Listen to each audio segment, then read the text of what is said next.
Hello students, स्वागत है आप सभी का आपके अपने यूट्यूब चैनल लर्निंग एरा में। आज के हम इस वीडियो के अंदर डिस्कस करेंगे कि एसएससी स्टेनोग्राफर 2025 के बारे में डिस्कस करेंगे। इसकी आंसर की है वो हमें देखने को मिल चुकी है। अब इसके बाद में इसकी रिजल्ट की यहाँ पर सभी को वेटिंग है कि इसका रिजल्ट है वो कितना हमें देखने को डिले देखने को मिलेगा, कब तक देखने को मिलेगा, कितना यहाँ पर हमें इफेक्ट है अब की बार नए वेंडर का देखने को मिलेगा, कट ऑफ क्या होगी। तो इन सभी क्वेश्चंस हैं वो हमसे लगातार लोग हैं वो पूछ रहे हैं। पर उससे पहले आपको ये जानना जरूरी है कि अभी जो नया नॉर्मलाइजेशन फॉर्मूला आया है एसएससी के अंदर, अभी नए नॉर्मलाइजेशन फॉर्मूले के अंदर है आपको क्या होगा, उसका इफेक्ट है आपको बहुत ज़्यादा इफेक्ट है आपको कट ऑफ के अंदर, आपके एसएससी स्टेनोग्राफर 2025 के रिजल्ट के अंदर है देखने को मिलेगा। तो इसलिए आज इस वीडियो के अंदर नए फॉर्मूले को और वर्सेज ओल्ड फॉर्मूले हमारा क्या था और इन दोनों का जो इफेक्ट है वो हमें रिजल्ट के ऊपर है, कट ऑफ के ऊपर है, क्या देखने को मिलेगा। नए नॉर्मलाइजेशन फॉर्मूला की वजह से हमें कट ऑफ है, कट ऑफ इसकी यहाँ पर हमें डाउन देखने को मिलेगी या फिर अप देखने को मिलेगी। ये सभी बातें हम यहाँ पर डिस्कस करेंगे। इजी शिफ्ट वालों को ज़्यादा बेनिफिट होगा या फिर हार्ड शिफ्ट वालों को बेनिफिट होगा। और अभी जो नया नॉर्मलाइजेशन फॉर्मूला है उसके अंदर बोला गया है परसेंटाइल बेस पे यहाँ पर चीज़ें हैं वो कैलकुलेट होंगी। तो इन सभी बातों को यहाँ पर डिटेल में एक ईजी लैंग्वेज के अंदर है समझते हुए चलेंगे। हाँ, यहाँ पर ज़्यादा कोई मैथमेटिकल टर्म के अंदर हम यहाँ पर नहीं घुसेंगे, एक ओवरऑल व्यू से हम बात करते हुए चलेंगे कि यहाँ पर सभी को यहाँ पर समझ के अंदर आ जाए। जो एसएससी का ओल्ड नॉर्मलाइजेशन फॉर्मूला था वो आपको देखने में कुछ इस टाइप का यहाँ पर देखने को मिलता था। इसके अंदर ये आपका जो इक्वल टू के टर्म में आया है ये आपका नॉर्मलाइज्ड मार्क्स होता था और ये सारा यहाँ पर आपकी शिफ्ट का एवरेज, टॉप वन का एवरेज, मतलब इस टाइप के यहाँ पर डिफरेंट पैरामीटर्स हैं वो लिए जाते थे। और मतलब ये मेन बात मानो मोटा मोटी कि यहाँ पर जो आपको शिफ्ट का एवरेज है वो मेन मेजर ज़्यादा डिपेंड करता था, क्योंकि और उसकी वजह से हमें फ्लक्चुएशन से बहुत ज़्यादा देखने को मिलते थे। कि इसमें दिक्कत ये थी कि जैसे आपकी शिफ्ट का एवरेज एक ये है, दूसरी शिफ्ट का एवरेज ये, तो दोनों के बीच में अगर गैप ज़्यादा हो जाता था तो ये नॉर्मलाइजेशन फार्मूला अब नॉर्मल बिहेव करता था। क्योंकि आप सभी ने देखा होगा कई कैंडिडेट्स हैं जिनके 200 मार्क्स में से 220 मार्क्स भी आ रहे हैं, जिनके 50 मार्क्स से बढ़ के उनके 100 मार्क्स भी कर दिए कई बार नॉर्मलाइजेशन फार्मूले ने। तो इस वजह से यहाँ पर ज़्यादा फ्लक्चुएशन है, ज़्यादा वेरिएशन है वो देखने को मिल रहे थे ये नॉर्मलाइजेशन फार्मूला के अंदर। इस वजह से इस फार्मूले को अभी यहाँ पर रिप्लेस कर दिया गया है नए फार्मूले के द्वारा। जो पुराना वाला फार्मूला था एक बार उसका यहाँ पर हम देख लेते हैं। देखो ये जो टर्म थी ये क्या थी, नॉर्मलाइज्ड मार्क्स ऑफ जेथ कैंडिडेट इन द आईएफसी, मतलब जिस भी कैंडिडेट्स का नॉर्मलाइज्ड मार्क्स हमें निकालना था उसका यहाँ पर नॉर्मलाइज्ड मार्क्स है इस टर्म के अंदर हमें देखने को मिलता था। नेक्स्ट वाली टर्म क्या थी कि एवरेज मार्क्स था, किसका था, 0.1% जो टॉप कैंडिडेट्स थे उनका एवरेज मार्क्स था और सभी शिफ्टों का इंक्लूड करके। फिर इसके आगे वाली टर्म है, इसके अंदर क्या लिया था इन्होंने, sum of mean and standard deviation. यहाँ पर इसको एक आप टाइप से एवरेज ही मान सकते हो। यहाँ पर आपको जनरल मैथ के अंदर है ज़्यादा नहीं घुसना, सभी शिफ्टों का एक इस टाइप से ये समझ सकते हो कि ये इसमें यूज ले आता था। फिर यूज ले आता 0.1%, ये 0.1% यहाँ सभी शिफ्टों को लिया था, ये लिया जाएगा कैंडिडेट की शिफ्ट का लिया गया था, फिर इसी का ये एवरेज आ जाता था। फिर लास्ट में यहाँ पर कैंडिडेट्स के मार्क्स डाले जाते थे जो उसके रो मार्क्स थे वो, और सभी के शिफ्टों का मीन है एवरेज है वो डाला जाता था। तो मतलब मोटा मोटी हमने क्या देखा, जो कैंडिडेट्स के यहाँ पर रो मार्क्स हैं वो डिसाइडिंग फैक्टर होते थे, उसके अलावा उसका एवीजी एवरेज है डिसाइड होता था, और फिर दूसरा क्या होता था, टोटल एवीजी, टोटल एवरेज है वो डिसाइड होता था। मतलब ये तीन चार टर्म है इनका ही द्वारा है वो डिसाइड किया जाता था ओल्ड नॉर्मलाइजेशन के फॉर्मूले के अंदर। और उसके अंदर है वो फ्लो क्या था कि आपको जो गैप ज़्यादा होता था उसके अंदर वो सही ढंग से काम नहीं करता था। अब जो एसएससी का नया नॉर्मलाइजेशन फॉर्मूला है जो इन्होंने जून 2025 को नोटिफिकेशन है रिलीज किया था, तो उस नॉर्मलाइजेशन के फॉर्मूला के अंदर है, आप इसकी एक बार पीडीएफ देखोगे ना तो पीडीएफ देख के आपका सर चकरा जाएगा। आप देखोगे कि ये क्या नॉर्मलाइजेशन फॉर्मूला है। इसमें टोटल 5 पेज की पीडीएफ के अंदर है इन्होंने नॉर्मलाइजेशन फॉर्मूला है वो पूरा लिखा है, जबकि जो ओल्ड वाला जो नॉर्मलाइजेशन फॉर्मूला था वो ओनली सिंगल पेज की पीडीएफ के अंदर है आपको देखने को मिलेगा। तो उससे तो आपको देखने पे ये लगेगा अभी जो नॉर्मलाइजेशन फॉर्मूला है नया वाला वो तो बहुत ज़्यादा कॉम्प्लिकेटेड होगा, पर ऐसा कुछ भी नहीं है। इस वीडियो के अंदर हम यहाँ पर आपको समझाएंगे कि ये नॉर्मलाइजेशन फॉर्मूला है जो नए वाला है वो बहुत ही ईजी है, ज़्यादा यहाँ पर कॉम्प्लिकेटेड नहीं है। एक बार एक ओवरव्यू टाइप से हम यहाँ पर अगर हम देखें पुराने वाले नॉर्मलाइजेशन फॉर्मूला के अंदर, तो उसमें क्या करता था कि जैसे मान लो तीन शिफ्ट मान लो, एक हो गई ईजी वाली, एक आपकी मीडियम रेंज, एक यहाँ पर डिफिकल्ट वाली। तो जो ओल्ड वाला फॉर्मूला था ना तो इनके मार्क्स बढ़ा के वो इजी वालियों के इसके बराबर ले आता था यहाँ पर, और जो नया वाला फॉर्मूला है वो यहाँ पर जो आपका एवरेज होगा मिडल वाली शिफ्ट होगी उसके अंदर लेके आएगा, मतलब इजी वालों के घटा देगा और पुराने वालों के यहाँ पर बढ़ा देगा, मतलब डिफिकल्ट वालों के बढ़ा देगा। तो इस टाइप से यहाँ पर जो एवरेज है वो आपका यहाँ पर मेंटेन रहेगा। तो मतलब ये देखो कि यहाँ पर जो नया वाला फॉर्मूला है उसके अंदर है मार्क्स आपको घटते हुए भी देखेंगे, बढ़ते हुए भी देखेंगे, और पुराने वाले के अंदर भी मार्क्स घटते तो थे पर मैक्सिमम कैंडिडेट्स के मार्क्स है वो बढ़ते ही थे। तो इस वजह से यहाँ पर जो अभी कट ऑफ हमें देखने को मिलेगी एसएससी स्टेनो में या फिर एसएससी के जितने भी एग्जाम्स हैं वो कट ऑफ हमें डाउन ही देखने को मिलेगी थोड़ी सी, इस नॉन नॉर्मलाइजेशन फॉर्मूले की वजह से। क्योंकि अगर हम पुराने वाले सालों की अगर कट ऑफ को ही अगर हम फिर से अगर नए नॉर्मलाइजेशन फॉर्मूला के अकॉर्डिंग कैलकुलेट भी करें तो वो हमें कट ऑफ है वो डाउन साइड में ही देखने को मिलती है। क्योंकि यहाँ पर मार्क्स है वो सभी कैंडिडेट्स के बढ़ते नहीं है, सब कुछ कैंडिडेट्स के बढ़ते हैं, कुछ कैंडिडेट्स के गिरते भी हैं। तो इस टाइप से यहाँ पर सिनेरियो है वो आपको देखने को मिलता है। तो चलिए एक थोड़ा सा और ब्रीफ ओवरव्यू हम यहाँ पर जो नए नॉर्मलाइजेशन फॉर्मूला है उसका ले लेते हैं। अब हम देखते हैं कि हमारा जो नया नॉर्मलाइजेशन फॉर्मूला है वो किस टाइप से वर्क करेगा। उसके अंदर है आपको 3 मेजर स्टेप है वो देखने को मिलेंगे। स्टेप नंबर 1 है, स्टेप नंबर 1 में क्या है कि मान लो कि एक एग्जाम्पल के तौर पे मान लो कि 3 शिफ्ट के अंदर है एक एग्जाम कंप्लीट हुआ, तो तीनों के शिफ्ट का यहाँ पर डेटा लिया, ऐसे ऐसे डेटा रखा, फिर इनको है डेटा को आप ये मान लो कि डिक्रीजिंग ऑर्डर में इनको सेट कर दिया, मतलब सबसे पहले टॉपर के, फिर सेकंड टॉपर, फिर थर्ड टॉपर, मतलब इस टाइप से यहाँ पर इनको अरेंज कर दिया। सभी शिफ्टों का आपने अपने टॉपर्स निकाल लिए। तो यहाँ पर सबसे पहले क्या हो जाएगा कि ये पहली शिफ्ट का टॉपर आ जाएगा, इसके अंदर सबसे ऊपर कौन आ जाएगा, दूसरी शिफ्ट का टॉपर, यहाँ पे तीसरी शिफ्ट का टॉपर आ जाएगा। तो ये जो तीनों शिफ्ट के टॉपर हैं अब इनके मार्क्स है, सपोज इसके मार्क्स है मान लो कि 180 होंगे, इसके 170 होंगे और इसके 175 होंगे, अलग अलग होंगे ऐसे, पर इनके मार्क्स को यहाँ पर नॉर्मलाइज किया जाएगा, मतलब इक्वल माना जाएगा। तो इनका जो परसेंटाइल है वो इनका 100 मान लिया जाएगा, मतलब ये 100 परसेंटाइल है इनका कंसिडर कर लिया जाएगा। जो टॉपर होगा उसका 100 परसेंटाइल है वो मान लिया जाएगा। और फिर उससे नीचे नीचे जैसे जैसे जाओगे आप तो इनका जो परसेंटाइल है वो डिक्रीज होता जाएगा, जैसे 99, 98, 97 इस टाइप से यहाँ पर डिक्रीज होगा, ऐसे इनका भी होगा। पर इसके जो 99 का वैल्यू है, जैसे 99 परसेंटाइल के ऊपर है, पहली शिफ्ट के अंदर कैंडिडेट से उसके अलग मार्क्स होंगे, दूसरी शिफ्ट वाले के अलग, तीसरी शिफ्ट वाले के अलग। तो इस टाइप से ये गैप है वो बनता जाएगा। फिर स्टेप नंबर सेकंड है, स्टेप नंबर सेकंड के अंदर है क्या किया जाएगा, स्टेप नंबर सेकंड के अंदर है ये कैलकुलेट किया जाएगा कि मान लो कि सपोज ये 99 परसेंटाइल वाला कैंडिडेट है, अब ये इस शिफ्ट के अंदर है, ये इसके मार्क्स में मान लो कि 170 लेके आया, तो अगर ये इस शिफ्ट के अंदर है दूसरी शिफ्ट के अंदर एग्जाम देता था तो इसके कितने मार्क्स आते, तीसरी शिफ्ट के अंदर देता तो इसके मार्क्स से कितने आते। तो मतलब हर एक कैंडिडेट्स का ये मार्क्स निकाला जाएगा कि अगर दूसरी शिफ्टों में एग्जाम देता तो इसके कितने मार्क्स आते। इस तरीके से मतलब उसके ऑल शिफ्ट के अंदर है कितने कितने मार्क्स आते वो निकाले जाएंगे, फिर उसका एवरेज है वही नॉर्मलाइज्ड स्कोर है वो माना जाता है। थर्ड स्टेप में क्या किया जाता है, उनका एवरेज ही लिया जाता है। तो इस तरीके से यहाँ पर सिंपल मेथड होता है कि जितनी भी शिफ्ट होती हैं उनको डिक्रीजिंग ऑर्डर के अंदर है वो सेट कर दिया जाता है, डिक्रीजिंग ऑर्डर के अंदर सेट किया जाता है, तो फिर उनका परसेंटाइल है लिखा जाता है, ऊपर सबसे स्टार्टिंग के अंदर है 100 लिखा जाता है, बाद में यहाँ पर नंबर से वो डिवाइड करके यहाँ पर नीचे नीचे जाओगे तो उस हिसाब से डिक्रीज होता जाता है। फिर नेक्स्ट सेकंड स्टेप में क्या किया जाता है, हर एक कैंडिडेट का ईच शिफ्ट के अंदर है कितने मार्क्स बनते वो कैलकुलेट किया जाता है मैथमेटिकल फॉर्मूले से, एल्गोरिथम वाले से, उससे कैलकुलेट किया जाता है कि फर्स्ट शिफ्ट में अगर ये कैंडिडेट होता तो इसके कितने बनते, सेकंड में होता तो कितने बनते, थर्ड में कितने होते, और इस हिसाब से बाद में फिर उसका एवरेज निकाल के उस कैंडिडेट का वही नॉर्मलाइज्ड स्कोर है वो हमें देखने को मिल जाता है। तो इस तरीके से यहाँ पर नए नॉर्मलाइजेशन फॉर्मूला है वो वर्क करेगा। चलिए इसको एक अगली स्लाइड में और डिटेल में थोड़ा सा समझते हैं एग्जाम्पल के थ्रू। जैसे यहाँ पर नए नॉर्मलाइजेशन फॉर्मूला को समझने के लिए मैंने यहाँ पर एक सैंपल डेटा लिया है जिसके अंदर है 3 शिफ्ट कंसीडर करें, शिफ्ट 1, शिफ्ट 2 और शिफ्ट 3।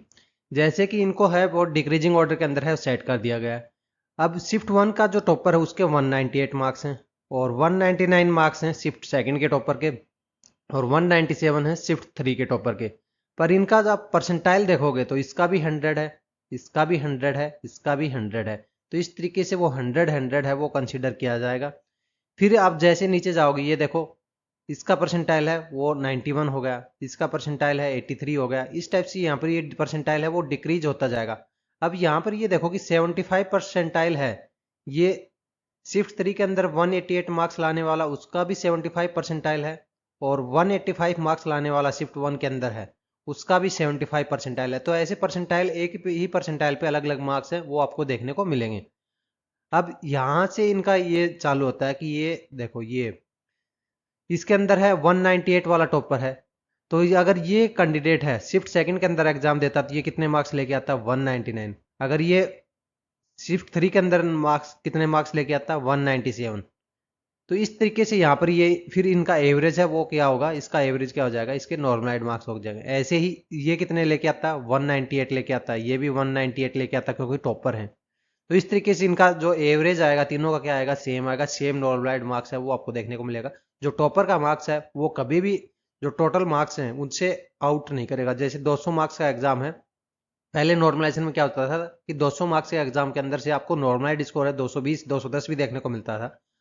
अब है वो आपको जितना टोटल मार्क्स है उससे लो ही देखने को मिलेगा।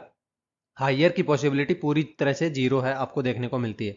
इसी तरीके से जैसे मान लो कि इसने 189 मार्क्स है वो लेके आया शिफ्ट वन के अंदर, तो इसके शिफ्ट सेकंड के मार्क्स कैलकुलेट किए जाएंगे, शिफ्ट थ्री के मार्क्स कैलकुलेट किए जाएंगे, फिर तीनों का एडिशन करके एवरेज निकाला जाएगा और वही एवरेज इसका नॉर्मलाइज्ड मार्क्स होगा। तो इस तरीके से हमने समझा कि यहाँ पर नॉर्मलाइज्ड मार्क्स है वो कैसे कैलकुलेट किया जाता है। परसेंटाइल है वो कैलकुलेट की जाएगी, उसके अकॉर्डिंग है वो डिक्रीजिंग ऑर्डर में सेट किया जाएगा। उस कैंडिडेट का बाकी अदर शिफ्ट के अंदर है वो एग्जाम होता है तो वो किस तरीके से यहाँ पर परफॉर्म करता है वो कैलकुलेट किया जाएगा, फिर उनका एवरेज लेके यहाँ पर कर दिया जाएगा। तो इस फॉर्मूले के अंदर है आपको एक बात ध्यान में रखनी पड़ती है, एक्यूरेसी।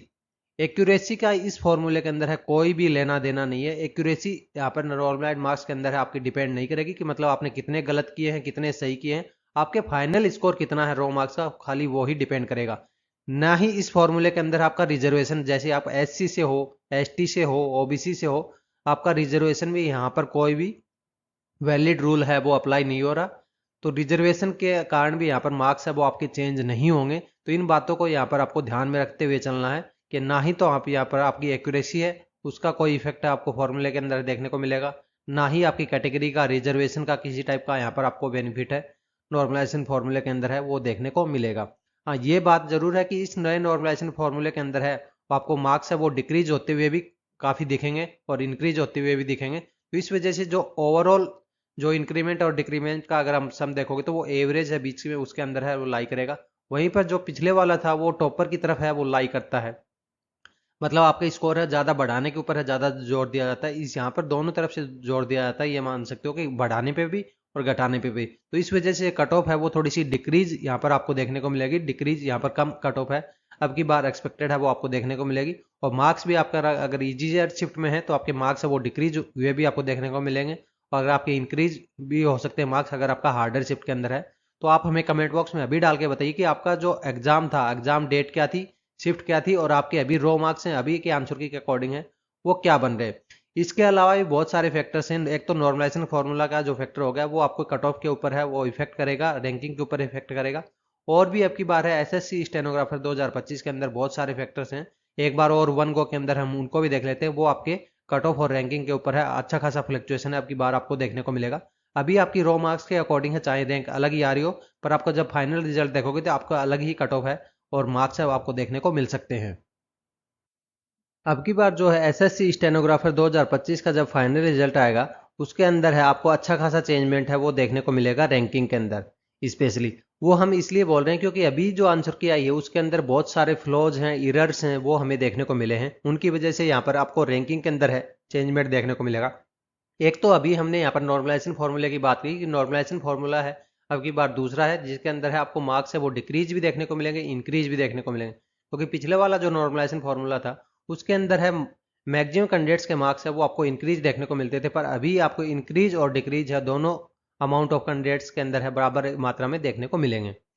अभी जो इशू फेस आया था कैंडिडेट्स को आंसर की के दौरान तो वो आया था ऑप्शन चेंज का, कि कैंडिडेट्स ने यहाँ पर क्वेश्चन नंबर 1 में सपोज बी पिक किया, पर उसको आंसर की आई तब यहाँ पर उसने सी पिक कर रखा था अकॉर्डिंग टू कमीशन।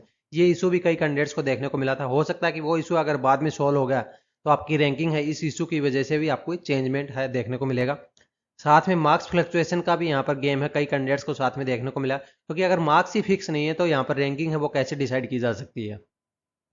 फिर नेक्स्ट फ्लो हमें आंसर की के अंदर देखने को मिला क्वेश्चंस की।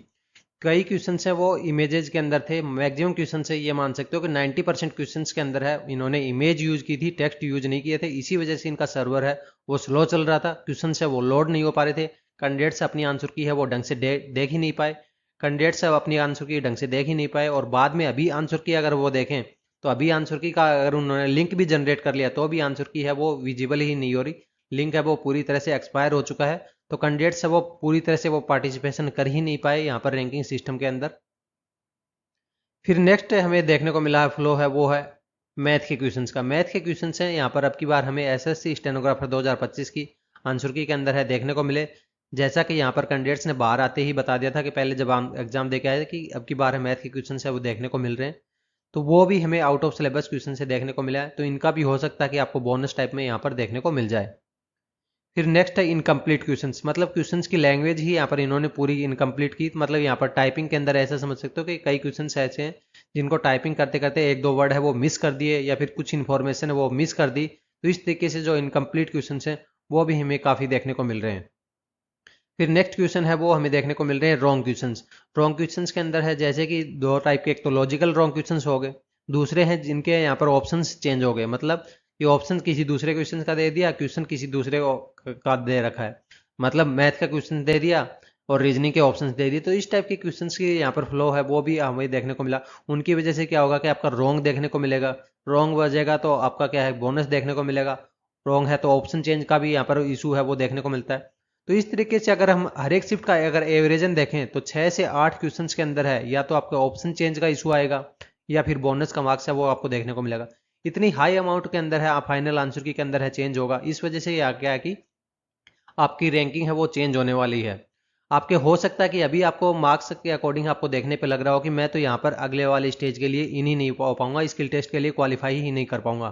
पर जब आपकी फाइनल आंसर की आए तो हो सकता है कि आप क्वालिफाई ही नहीं पर आपकी जो मेरिट है उससे यहाँ पर 8 से 10 मार्क्स है वो एक्स्ट्रा भी हो।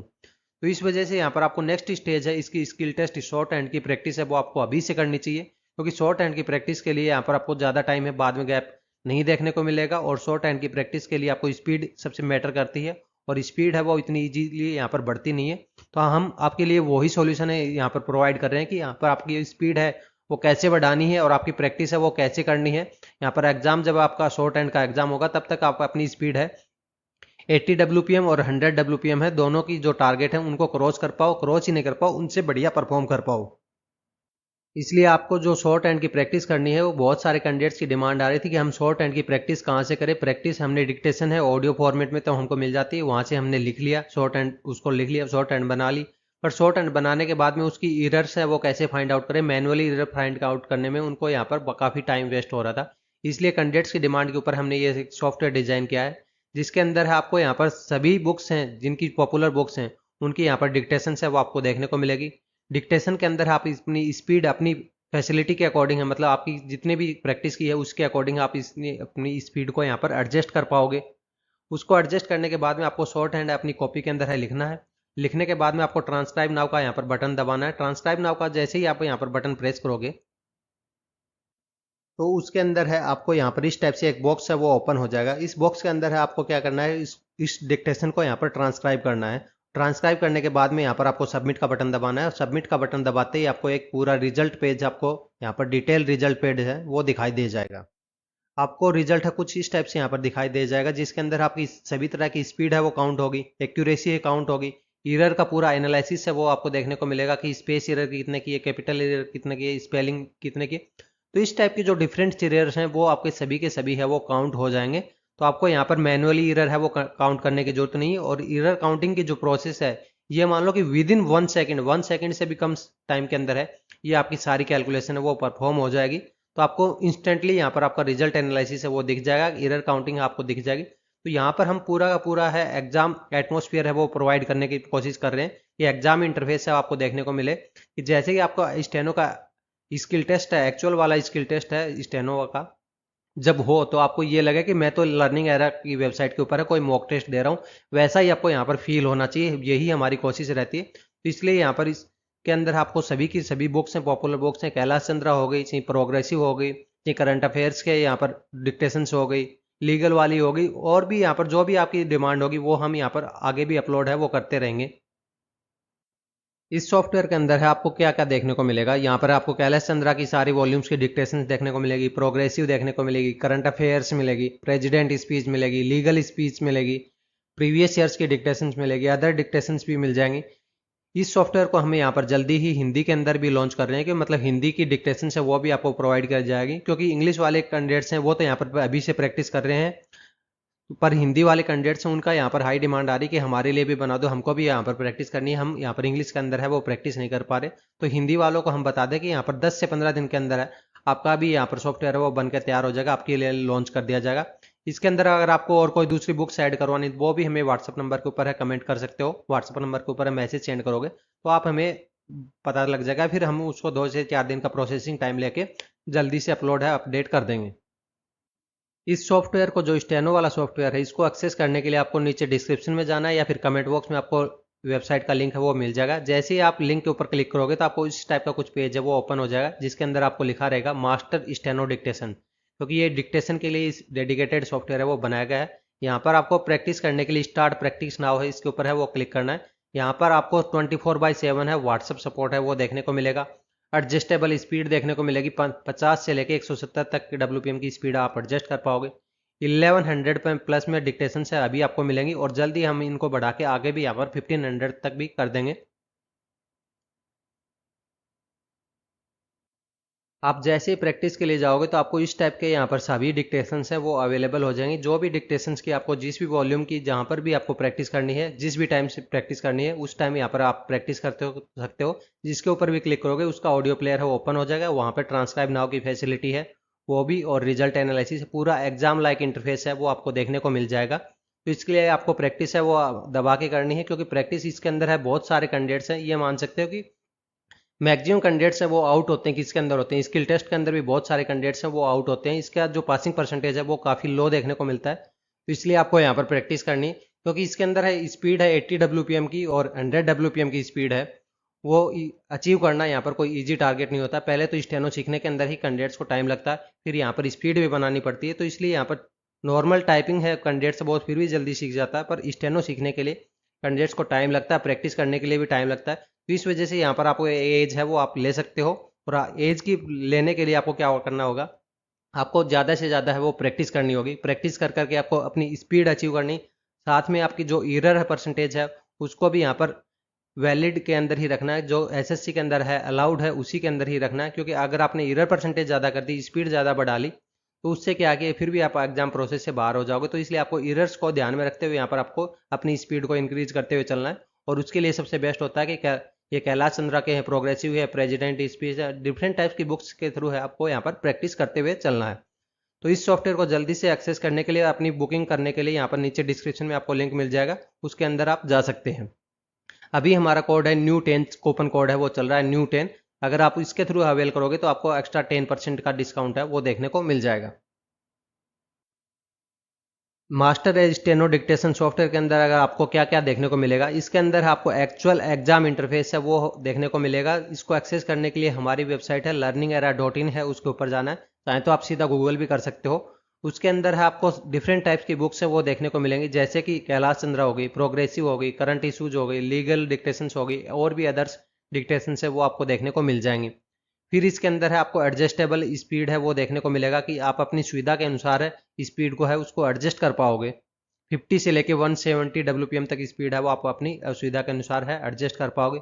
एक्चुअल एग्जाम इंटरफेस है वो आपको देखने को मिलेगा। ट्रांसक्राइब मैटर को ट्रांसक्राइब करने की फैसिलिटी है वो आपको देखने को मिलेगी। और उसके बाद में आपको रिजल्ट है अपने मैटर का वो भी आपको इंस्टेंट एनालिटिकल रिजल्ट वो पूरा देखने को मिलेगा, जिसके अंदर है एरर की कैलकुलेशन, स्पीड की कैलकुलेशन, सभी आपको ऑटोमेटिकली कैलकुलेट हो जाएंगी। कुछ भी आपको यहाँ पर मैनुअली है वो कैलकुलेट नहीं करना है। अगर आपको कुछ भी प्रॉब्लम आ रही है, कुछ भी मैटर आ रहा है उसको समझ में नहीं आ रहा है, तो 24/7 है हमारा व्हाट्सएप सपोर्ट है वो ऑन रहता है। उसके अंदर है आप कभी भी यहाँ पर कंप्लेन भी कुछ भी आ रही है तो आप हमसे बात कर सकते हो डायरेक्ट, या फिर स्टेनो सीखने से के अंदर है कुछ भी प्रॉब्लम है, डाउट आ रहा है, तो हमारी टीम से कांटेक्ट कर सकते हो। साथ में आप टीचर के साथ में भी जुड़ सकते हो। इसका लिंक है वो आपको नीचे डिस्क्रिप्शन में और कमेंट बॉक्स में मिल जाएगा, वहां से एक्सेस कर सकते हो। अगर और भी अगर कोई क्वेरी है स्टेनो से रिलेटेड या सॉफ्टवेयर से रिलेटेड अभी भी आपकी, तो आप हमारा जो व्हाट्सएप नंबर है इसके ऊपर है हाई मैसेज भेज के यहाँ पर हमें स्टेनो के थ्रू है वो कनेक्ट कर सकते हो, और आप हमारी क्वेरी है उसके थ्रू आप सोल्व हो पाएगी। इसकी क्वेरी है आप सोल्व कर पाओगे हमारे थ्रू, इसकी क्वेरी है। अगर ये वीडियो आपको पसंद आए और आप हमारे कंटेंट को लाइक करना चाहते हैं, सपोर्ट करना चाहते हैं, तो वीडियो को लाइक करें और नीचे यहाँ पर आपको हाइप का बटन है वो देखने को मिल जाएगा। तो हाइप को बटन को यहाँ पर आपको दबाना है। हाइप से यहाँ पर आपको कोई चार्जेज हैं वो यहाँ पर नहीं कटने वाले, जैसे कि यहाँ पर वीडियो के अंदर दिखा रहे हैं कि हाइप 650 पॉइंट्स। तो 650 पॉइंट्स के लिए या हाइप करने के लिए आपको यहाँ पर कोई भी चार्जेज है वो नहीं देना होता है। ये आपको एक फ्री ऑफ कॉस्ट होता है। जैसे आपको लाइक दबाने के लिए कोई चार्जेज नहीं देना होता, सब्सक्राइब के लिए कोई चार्जेज नहीं देना होता, वैसे ही हाइप के लिए भी यहाँ पर कोई भी चार्जेज नहीं देना होता। बस इससे हमको एक मोरल बूस्ट मिलता है, यहाँ पर वीडियो को सपोर्ट मिलता है। तो हमको ये ऐसे वीडियो जो रिसर्च वीडियोज आपके लिए सॉफ्टवेयर और बनाने की यहाँ पर हमारी टीम को मोटिवेशन मिलता है। तो इस वजह से इनको यहाँ पर आपको वीडियो को लाइक करना है और हाइप करना है। और अगर आप चैनल के ऊपर है, आप जुड़े रहना चाहते हो, तो चैनल को सब्सक्राइब करके रखें ताकि आपको आने वाले वीडियोज हैं उनकी इंस्टेंट नोटिफिकेशन है वो मिलती रहे। नीचे आपको डिस्क्रिप्शन में टेलीग्राम का ग्रुप भी मिल जाएगा। अगर आप हमारे टेलीग्राम के ग्रुप और चैनल के अंदर जुड़ना चाहते हो, वहाँ पे भी जुड़ सकते हो।